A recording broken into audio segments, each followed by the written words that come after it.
la population. Je suis l'évangéliste Israël Kayembe.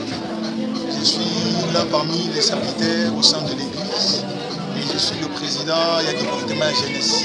Ok, les lots, il y a la communication il y a Papa Rigobert, qui a le révérend pasteur de l'église Ensemble de frères chrétiens. Tant que il y a Papa Rigobert qui a monté. Bon, koyoka na ngai keseli na koyoka bato mosusu parce que ngai nazali na papa na baderne moment na ye na hôpital kopesa mokongo ezalaki na moment oyo nauti koprie nazalaki na ferme conviction ke nde napesi mokongo papa kobika mais après 30 minutes nayezwa coup de fil ke papa kofi donc nazangaki maloba koloba et très inconsolable. Voilà, mon cœur saigne, je n'arrive pas à trop parler. D'abord, s'il faudrait parler, je pense qu'il y aura beaucoup à dire. C'est un homme de Dieu, j'ai grandi auprès de lui, il a été mon père spirituel et je l'ai beaucoup aimé, beaucoup plus que la rigueur. Il nous a appris la rigueur, c'est que c'est la rigueur dans les services de Dieu. Il a été un modèle pour nous dans plusieurs choses. Il nous a appris le chemin de Dieu, il nous a appris à lire la Bible, il nous a appris, si nous sommes ce que nous sommes aujourd'hui, c'est par son ministère, c'est par son canal. Et j'ai béni Dieu pour sa vie, j'ai béni Dieu pour ce qu'il a été et il restera gravé dans nos cœurs. Il restera éternellement dans nos cœurs grâce à tout ce qu'il a pu faire grâce à son investissement pour nous étant que ses enfants à lui. Donc c'est un peu tout ce que je pourrais dire. Un mot à sa famille biologique. Un mot à sa famille biologique, je dirais que Dieu soutienne en fait la famille, que Dieu console, parce que nous savons que comme Dieu a permis que cette chose arrive, c'est pour une bonne cause. Parce que la Bible a dit que Dieu fait chaque chose bonne pour un but. Dieu fait chaque chose pour un but. Et ce que je pourrais dire pour la famille, que la famille reste unie, que la famille reste solide, que la famille maintienne le chemin que le Père a laissé. Donc c'est un peu ça. Merci comme dans un rêve, Zalaki est solo. On dit qu'il était au début, jusqu'à ce que tu constates qu'il est continuellement. Et depuis, c'est comme si les temps s'étaient arrêtés. Alors aujourd'hui, nous ne sommes pas là pour seulement pleurer. Nous sommes là pour célébrer ce qu'il a été. Nous célébrons sa vie. Et c'est le souvenir que nous gardons. L'accès du soldat Benaye, c'est cet héritage qui nous porte. On n'a pas si la montée, mais la vie continue. Nous prions que le Seigneur soit le seul consolateur. Nos mots ne sont que de forme et de politesse. Mais celui qui console le cœur, c'est Dieu seul. Et nous croyons que Dieu consolera le cœur attristé.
Nous appelons notre frère Josué Chamala.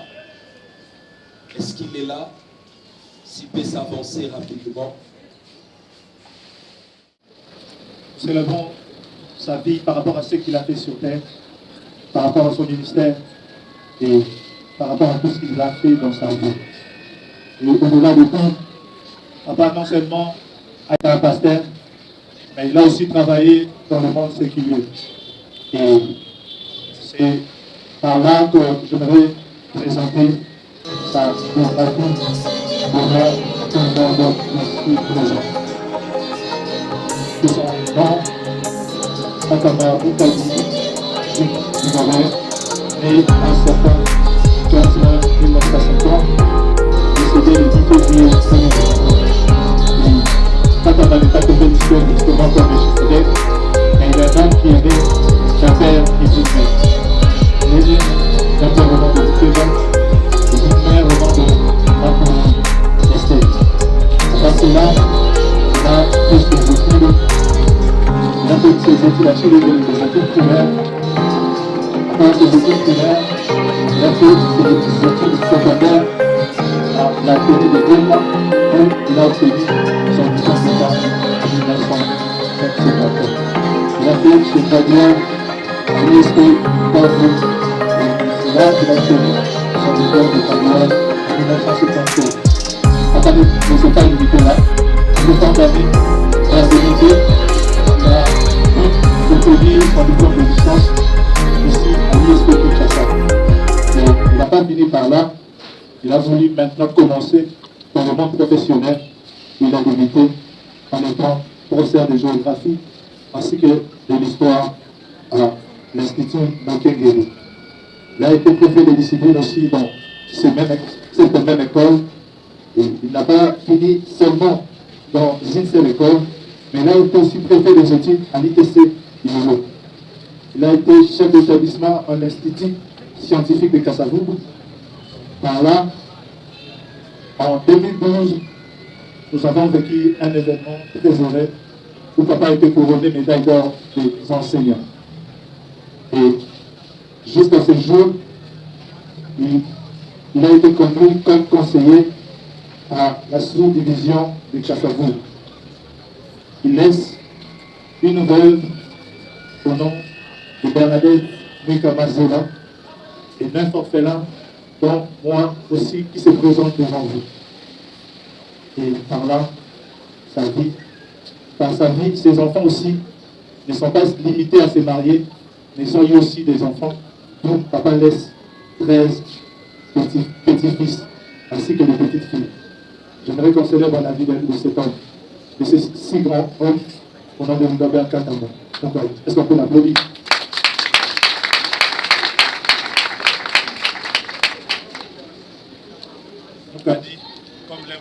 Comme l'aime appelé, ses frères, ses sœurs, nous a laissé comme des guerriers, des personnes qui se sont battues, des personnes qui ont de la tête et qui réfléchissent. Il nous a laissé une éducation et il nous a laissé aussi des valeurs. Aujourd'hui, nous pouvons pleurer, mais ces traces indélébiles restent dans nos cœurs, restent dans nos vies. Cet événement, moi je ne le trouve pas comme un événement malheureux, mais c'est un événement heureux parce que papa rentre auprès de son maître et il se repose de ses œuvres. Je vous remercie. Est-ce qu'on peut l'encourager en acclamant? On peut l'encourager pour que je puisse bien m'exprimer. Avant toute chose, je voudrais saluer l'assistance en prenant la parole dans des circonstances très émotionnelles comme celle-ci.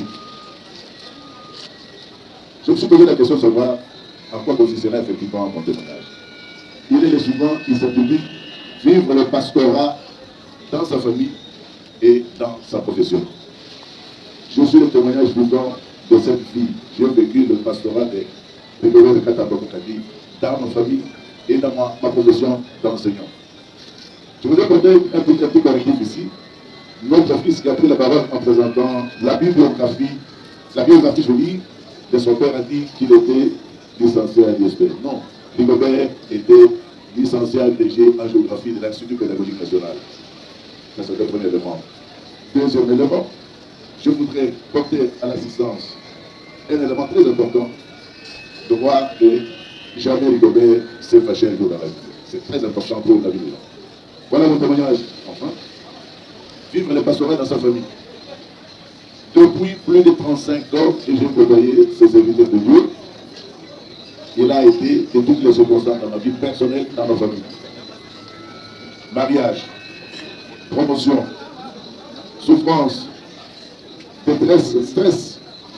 Rigobert Katamba était avec moi dans la famille. Avant, autre événement, non, l'émotion est bien. Je voulais dire que parce qu'au deuxième niveau, vivre le pastorat de Mbebe Katamba dans ma vie professionnelle, je voudrais vous dire quelque chose de plus. Il y a plus de 15 ans, alors que j'étais programmé pour soutenir publiquement ma thèse de doctorat, j'ai été bloqué parce qu'en ayant fait mon voyage de recherche à l'étranger, j'avais perdu toutes mes données de recherche, toutes mes données dans l'avion, toutes mes données. Quand je suis descendu à la récolte de 10 000, je n'avais plus rien que moi-même, tout était parti. Il y a des gens qui m'ont conseillé de lui faire de manière. Je me suis fié, comme par le passé, au pasteur Rigobert Katamba.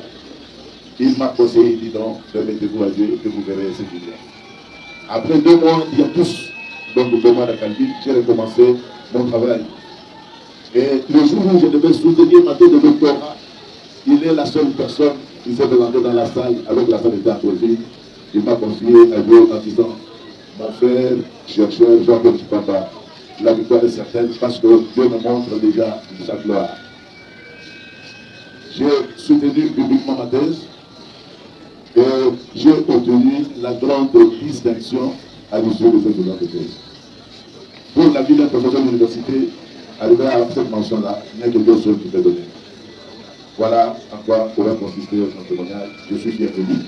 Et je terminerai mon témoignage par interpeller ceux-là qui ont pris la relève de l'Assemblée de frères chrétiens, la création de Grigobert Katamba. Qu'est-ce que vous allez faire de ces grands héritages?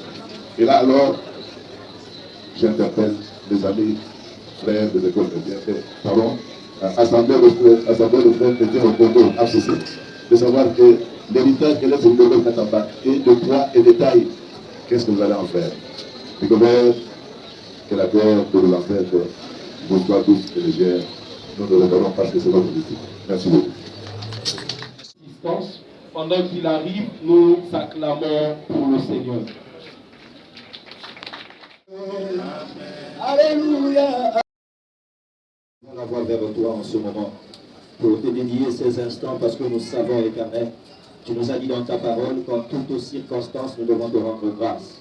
Voici encore ce moment où nous voulons parler de ta part, mais voici encore ce moment où nous avons encore besoin de toi. Viens parler à nos cœurs, éveille notre conscience, mais au-delà de tout, accomplis encore ta volonté, toi qui es Dieu.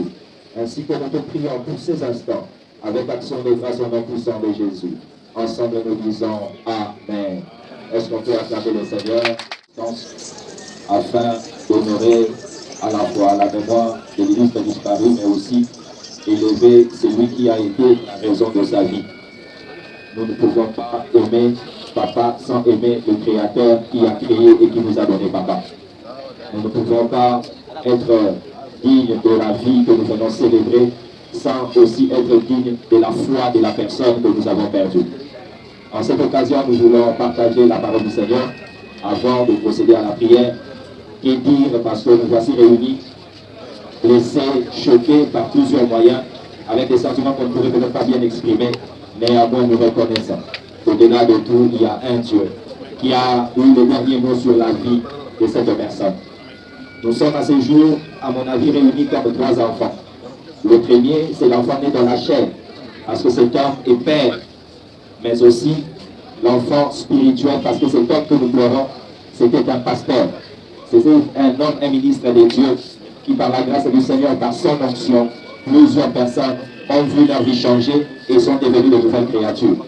Mais également, de par sa profession, c'est un encadreur qui, par sa science et son expertise, plusieurs personnes, comme nous venons de l'entendre au travers des témoignages, ont eu un sens à leur vie, ont été orientés et pourront, à la manière des hommes, dire qu'ils devront rendre à la mémoire de ces illustres disparus la gloire de ce qu'ils sont. Nous sommes là, que dit souvent dans de pareilles circonstances, il y a des gens qui se divisent en se disant pourquoi prêcher, parce qu'ils ne nous entendent pas. J'aimerais dire à quelqu'un que nous ne prêchons pas celui qui nous a laissés. Mais nous profitons de cette circonstance afin de partager la parole du Seigneur, car la Bible nous recommande dans toutes circonstances que la parole soit prêchée. Cette parole a comme objectif de nous édifier, mais également de nous avertir, car à chaque pas de la vie, il est important que nous puissions être rappelés à l'ordre par celui qui est créateur, mais également par celui par qui nous sommes sur la terre des hommes. Nous le disons facilement chaque matin, Seigneur, merci, parce que tu m'as réveillé, mais des fois nous ne réalisons pas que ce réveil étant un don gratuit de Dieu, un jour, ce don-là ne pourra être donné. Non pas parce qu'on a été moins bon que les autres, mais simplement parce que le cœur de la vie en a décidé autrement. Et à cette occasion, j'aimerais vous inviter à lire 2 textes dans la Bible pour encourager notre foi, mais aussi partager une ou 2 pensées et entrer à cette circonstance au décès de notre papa. J'ai choisi dans l'évangile de Jean, chapitre 12, 2 versets, c'est le 24e et le 25e. Jean chapitre 12, versets 24 à 25, la Bible déclare: en vérité, je vous l'ai dit, si le grain de blé qui est tombé en terre ne meurt, il reste seul. Mais s'il meurt, il porte beaucoup de fruits. Celui qui aime sa vie la perdra. Et celui qui hait sa vie dans ce monde la conservera pour la vie éternelle. Est-ce qu'on peut dire Amen? Est-ce qu'on peut dire encore Amen? Au travers de ce texte, j'aimerais attirer votre attention pour dire, ce sont les paroles du Seigneur Jésus.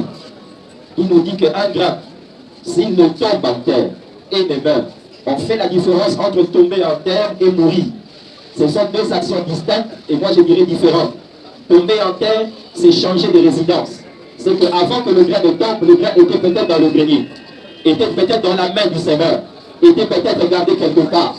Mais il y a eu un premier mouvement qui a été fait, c'était que le grain devait quitter le grenier, ou bien là où était par le Seigneur, afin de rejoindre la terre. Ce premier mouvement, je le compare à la venue d'une personne sur terre. Chacun de nous, avant d'être sur terre, nous existions. Chacun de nous, avant d'être sur cette terre, il y a quelqu'un qui est l'auteur de notre vie de créateur. Nous étions à l'éternité. Mais un premier mouvement a déjà été fait pour nous tous qui sommes là. Ce premier mouvement, c'est que nous avons quitté le ciel, nous sommes tombés sur terre. Tu es tombé comme une fille, comme un garçon. Tu es tombé comme le monde pourra te définir. Mais en tombant sur terre, c'était pour effectuer une mission. Et cette mission n'est pas seulement d'être présent. Cette mission, c'est de produire. Cette mission, c'est de manifester la nature qui était cachée dans le grain. Aujourd'hui, si nous sommes réunis, nous tous qui sommes là, nous sommes des grains tombés. Mais au-delà de nous tous qui sommes des grains tombés, il y a un grain qui a fait plus que tomber. Il y a un grain qui est mort. Et la Bible nous dit, cette fatalité, cette épreuve dure pour nous, c'est plutôt une voie exigée et obligatoire pour tout grain afin de porter de fruits qui demeurent. Nous sommes réunis parce que nous sommes les frères d'eux, nous sommes les fils d'eux, les filles d'eux. Toute raison qu'on puisse avancer, cela prouve qu'il y a eu un grain qui est tombé en terre et qui a existé. Nous sommes les conséquences d'une vie qui a commencé et qui s'est achevée. Peut-être parce qu'il a été notre père, mais parce qu'il a été notre pasteur, peut-être parce qu'il a été notre collègue, peut-être parce qu'il a été celui par qui tu es passé pour que nous ayons la vie éternelle. Nous sommes les fruits quelque part d'un grain. Mais nous qui sommes ces fruits, réalisons-nous en ce moment que la mort était une obligation afin que la saison de la moisson commence. Est-ce que nous réalisons que tant qu'un grain n'est pas mort, la saison de moisson ne peut commencer? Je suis venu dire à quelqu'un, au-delà des hommages, au-delà de nos larmes, voici le temps qui vient de sonner pour que les moissons commencent. Dans chaque domaine où tu as été impacté, dans chaque domaine où tu as eu à dire, Seigneur, tu es passé par Papa Kakamba. Il m'est temps maintenant, puisqu'il n'est plus là, que nous puissions réellement manifester la sémence qu'il a été. Il a été une sémence, parce que physiquement, si nous sommes, c'est par lui. Mais il a aussi été une sémence, parce que de par son ministère, plusieurs sont venus au Seigneur. Il a aussi été une sémence, de par sa probité intellectuelle. Nous avons eu peut-être à exceller dans nos carrières. Mais il a aussi été une sémence, comme rassembleur dans la famille entre frères. On l'a appelé bibliothèque, mais une bibliothèque n'a d'importance, non pas en rangeant les livres, mais en donnant le savoir à ceux qui fréquentent la bibliothèque. Nous sommes là, j'aimerais interpeller quelqu'un pour lui dire, la mort n'est jamais désirée, mais elle doit être tolérée. La mort n'est jamais voulue, surtout pour un être très cher qu'on a aimé. Mais lorsqu'elle vient, nous ne pouvons pas l'arrêter, mais nous devons comprendre l'enseignement. Et la Bible nous donne comme enseignement dans le 2e verset, c'est de dire, celui qui aime sa vie la perdra. Aimer sa vie, c'est vivre d'une manière égoïste. Aimer sa vie, c'est nourrir toutes les passions de la chair. Aimer sa vie, c'est vivre rien que pour soi et rien que pour soi-même. Mais ne pas aimer sa vie, c'est donner cette vie comme offrande pour la vie des autres. Si nous sommes plusieurs, c'est parce qu'une vie nous a été offerte. au travers le temps, au travers la disponibilité, au travers l'amour, au travers l'attention, au travers son argent, une vie nous a été offerte. Et c'est parce qu'il n'a pas privilégié sa propre vie que nous sommes là. Et cette leçon, cet enseignement doit nous interpeller tous pour nous dire, c'est lui qui veut garder sa vie, perdra cela. Parce qu'il n'aura pas le pouvoir le jour où la mort viendra de retenir sa vie. Mais c'est lui qui donnera sa vie en vivant pour les autres. En commençant par le premier autre qui est Jésus-Christ, ne pourra jamais perdre sa vie. Si nous sommes là, nous ne sommes pas autour d'une personne qui a perdu la vie, mais nous sommes autour d'une personne qui a changé de résidence parce qu'il a la vie éternelle. Ayant reçu Jésus-Christ, l'ayant servi, nous sommes en train de dire, papa, tu as changé d'adresse, mais nous savons que tu restes vivant, car l'espérance ne trompe jamais. Nous sommes là pour dire que celui qui est parti était une école. Une école n'est jamais une résidence, mais c'est un lieu où on vient pour recevoir la connaissance attestée par un diplôme. Quel est le diplôme que tu brandiras d'avoir été fils de papa? Quel est le diplôme que tu brandiras d'avoir été son élève, son collègue, son fils spirituel? C'est un message d'interpellation à chacun de nous parce que c'est nous qui sommes vivants. Pour dire, ne conserve pas ta vie en satisfaisant toutes tes passions peut-être infâmes, mais vis ta vie en accomplissant la volonté du Seigneur. Jésus-Christ ne ment jamais. Il a dit, c'est lui qui viendra à lui, aura la vie éternelle. Nous croyons à cela, c'est pourquoi au-delà de la douleur, de perdre dans la chair une personne, nous nous réjouissons en disant qu'il est la gloire du Père, et le jour où il nous aura donné de rejoindre la gloire, nous rencontrerons encore cet homme qui a été une sémence, un grain qui était tombé en terre, mais qui est mort. Que la saison de fruits commence, que la saison de fruits avance, que la moisson au travers de tout ce qu'il a semé, que Dieu sonne ce cri important afin que le fruit, pas seulement soit nombreux, mais que le fruit soit également le fruit qui demeure, des fruits qui perdurent et qui deviendront assurément un verger, mais aussi une forêt. Nous prions un homme, mais je célèbre une famille. Nous prions un homme, mais nous reconnaissons un clan. Nous pleurons un homme, mais nous savons que c'était un père de nation, c'est pourquoi on l'appelle le patriarche. Que la nation Katamba vive et que le nom du Seigneur de Jésus soit glorifié. Que Dieu vous bénisse. J'aimerais nous inviter, peut-être à nous incliner, à chacun de nous à dire un mot à Dieu. Non pas par rapport à l'illustre disparu, mais par rapport à ce message. En quoi as-tu voulu conserver ta vie? Dans quel domaine tu n'as pas voulu servir les autres? Que Dieu nous aide. Que les hommes de Dieu dans l'assistance, nous vous attendons, rejoignez-nous pour ce service qui va être fait maintenant.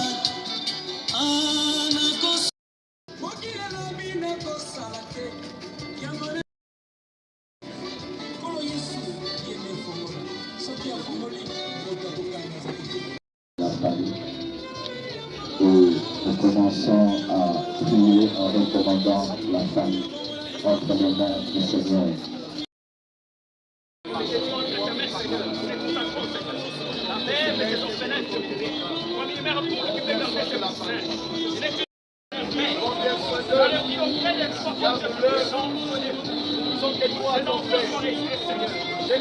Certainement, vous devez l'aimer à chaque fois sur les refuges général.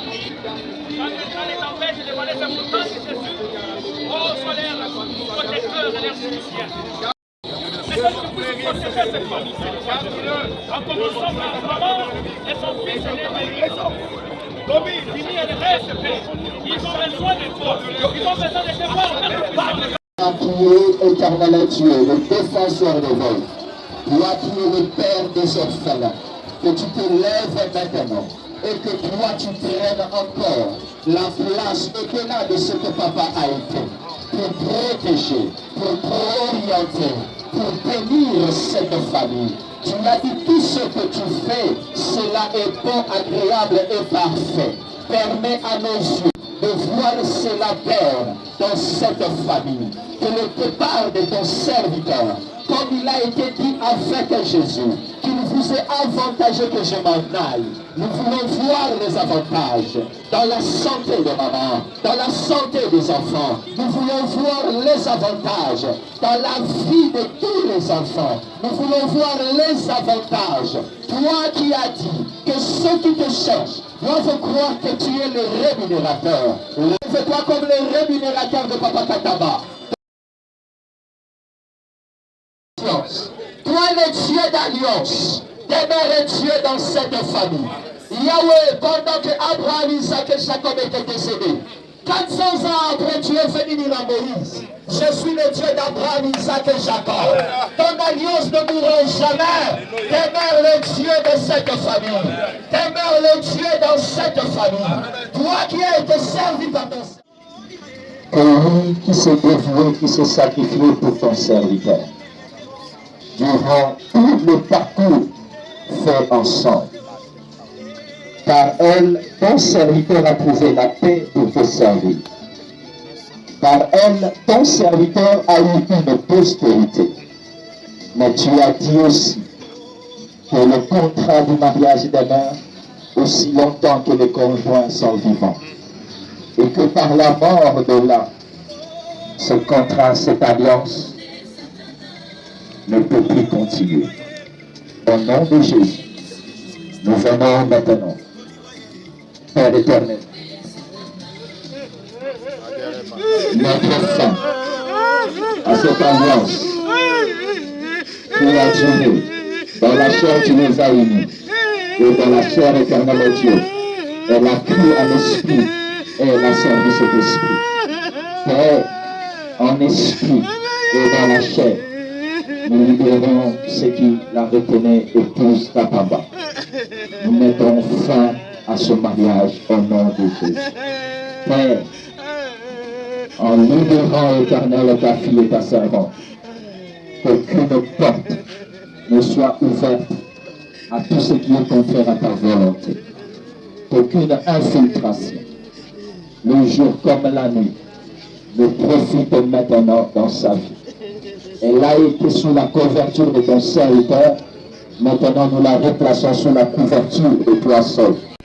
Défenseur de veuves, demeure l'ombre sous laquelle maman va demeurer. Dieu d'amour, Dieu de grâce, montre à maman qu'elle a servi un homme loin et appelé par toi. Qu'elle soit bénie, qu'elle demeure bénie, qu'elle connaisse encore de longs jours heureux et qu'elle vive encore le fruit de ce grain qui était tombé dans sa vie. Père éternel, nous prions pour cela au nom puissant de Jésus. L'acclamer le Seigneur. Merci beaucoup. On vient de nous faire comprendre que le temps est largement dépassé. Et largement. Son Excellence, vous êtes appelé.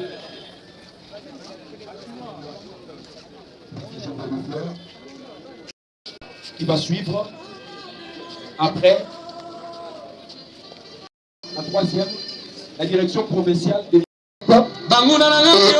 NSC.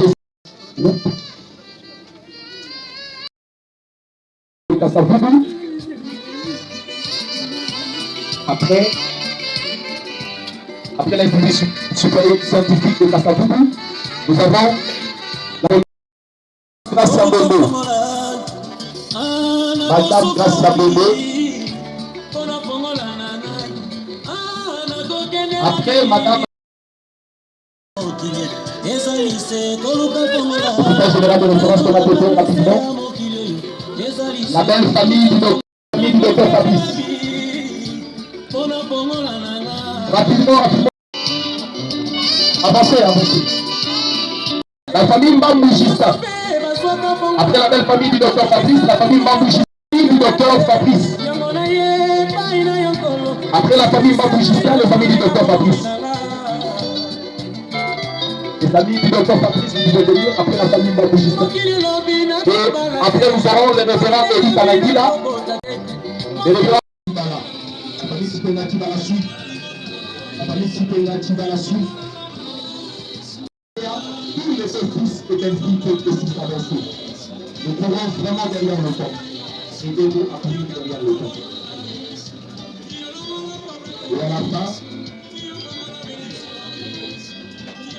après tous les fils et les filles, à la fin, nous avons tous les enfants. Tous les enfants.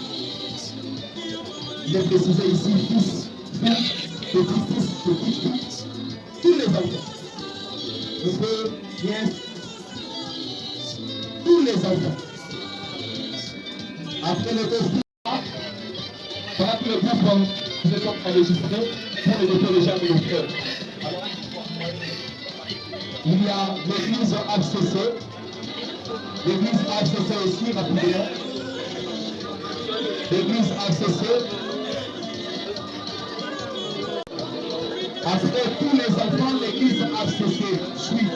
C'est l'église qui clôture. Et juste après, le dépôt de la gerbe de fleurs, voilà, lever le corps de la direction.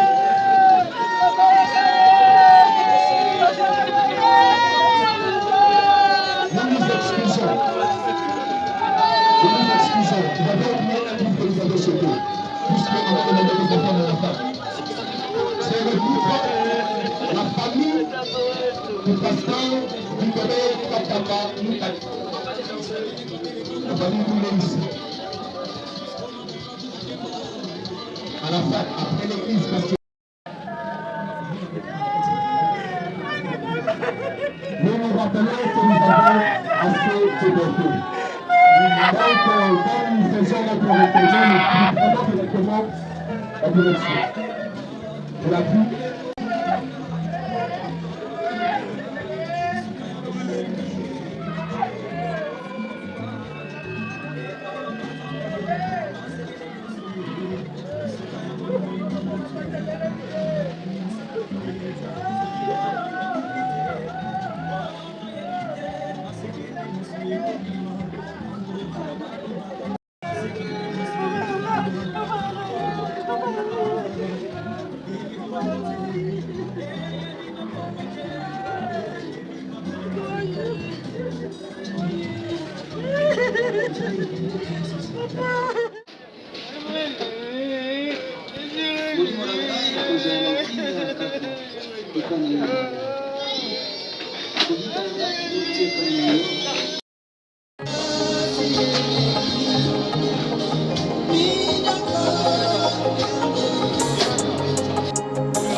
Alléluia.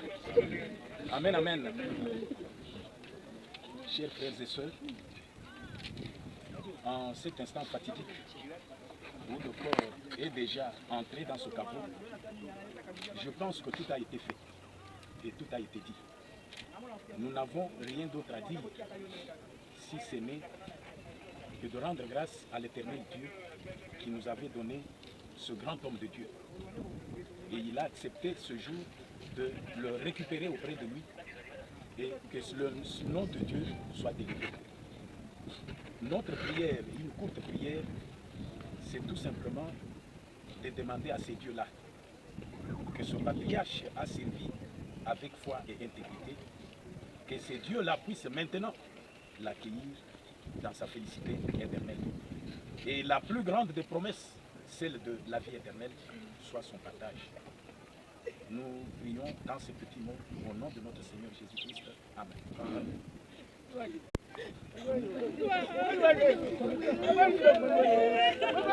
S'il vous plaît, s'il vous plaît.